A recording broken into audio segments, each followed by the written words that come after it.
Hello, I don't think those who attack us or home in on an individual photograph and misunderstand are going to be bothered with listening to me this morning. So I just want to say something quite briefly, but quite important. First of all, in terms of the bad comments, I leave them up because they're being traced. We have absolutely no doubt at all that somebody is behind it. And it's not for me to go public over that. That's to be dealt with elsewhere. But it is very upsetting, and there we are. But what I will do is exactly as I suggested, and those of you on Facebook that support us, I'll make sure you get links to the website. It takes a little longer to do, but at least you'll know what we are doing, when we're doing it, and so on.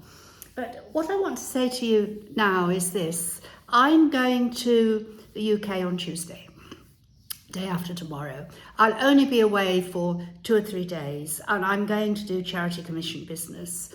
Accounts want finalising, and there is quite a lot to be done in the UK. Now, it's a coincidence that at the end of that week, it's Eid here, and a lot of people go away, a lot of the shops close down, they go back to their families in the mountains and so on. And Ayub, who is extremely conscientious, came to see me yesterday and said he was clearly worried about me going. And I said, look, I am coming back. There is talk at the moment about people in various charities jumping ship, etc., etc. It won't happen here. And I talked him through the things that really matter. I explained to him that it's his job, and Simo, the other co-manager, and the Abdanis who are in charge of the animals, to run the refuge. And it is now my job to make sure that the resources are there to support them. I founded the charity, and you don't found a charity unless you're pretty certain that it's going to be sustainable. So I just want to say at this point that we are so grateful to people during the pandemic who remained loyal to us, and we were able to remain sustainable. And I was explaining to the boys that we have a little bit in reserve, so if we have to pay twice as much for food next week, which we will have to, it will be okay, and I will make sure the money's there, and Charles is here in any event, and that's not a worry for them, that's a worry for me. I also explained to them, because they're quite anxious by things that are happening throughout Morocco, that sadly an awful lot of people who really do care and had maybe set up small charities, and that they are struggling. And I explained to the boys that there is actually a reason for that. When we established ourselves and we knew we were going to do what we did, we were established in the UK. So I took them through the donation process. And I said, look, if somebody donates to us, whether it's DonorBox or whether it's PayPal, you can see that they have the choice of making a monthly donation. That's evidence that we're actually registered and that those organisations have all our details of our trustees and our registration. So even if I was to disappear, which I'm not going to, I can't jump ship, because all those donations remain and they go into an official charity account, and I am not permitted to touch that personally. I can't transfer it into a personal account. It has to be transferred into a charity account.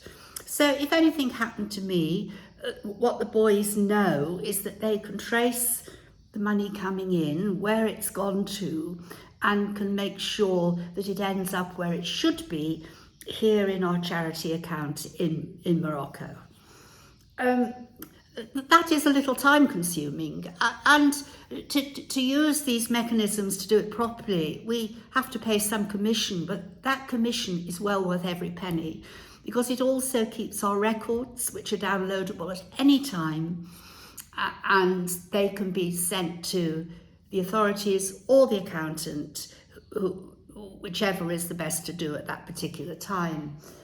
And I think that's important, and that's why we say to people who visit, who maybe want to make a donation, we would rather not take cash, because it's always questionable where the cash goes. If it's made online, we have a complete record. Although I have to say, this is really good news. We had a wonderful person come last week. I don't know if I've told you this already, but he'd come from Germany, and he and his wife wanted to help. They have a business in Germany. And he'd brought some dirhams with him that he had taken in lieu of birthday presents. And I said, well, we don't actually take cash here. And he insisted we took it. So what did we do? It was quite a joy, really. We were able to send a receipt later in the day to show that that money had been taken by Ayub in the truck and had bought the wooden beams for the new stables. Equally, we had a lovely visit yesterday from a group of young people from the States who are here on a 3-week study tour up in the Atlas, and they call in here. And when they left a donation with Charles. And I will be writing to them very soon, because it was yesterday that we had to euthanize the donkey who'd broken its back, and the vet was here to treat Kenneth, and we had no money left in the safe, actually, so we were able to use that donation for our vet's bill yesterday. And we're very proud of all that, because we're not in debt. We pay as we go along, and that's what you would expect from someone who establishes a charity properly. I have been upset to read in the press in the UK that a very large charity is under investigation, and I think that's the strength of the UK, that they will be investigated. And very soon you'll see our accounts online again, and you will see that not a penny is taken by Charles and I in the UK. When it comes over here, the boys will certainly attest to the fact that we live on our pensions, no more and no less. And the fact that big charities are under investigation is disappointing, because it undermines public confidence. And before I came to Morocco and did this, I wasn't particularly a charity sort of person. I was a lawyer and I earned a living. So this was my introduction to working in the charitable field. And I'm very anxious that we maintain our integrity now with the staff and after we're gone. So we're not going yet, but I'll catch up later. Bye now.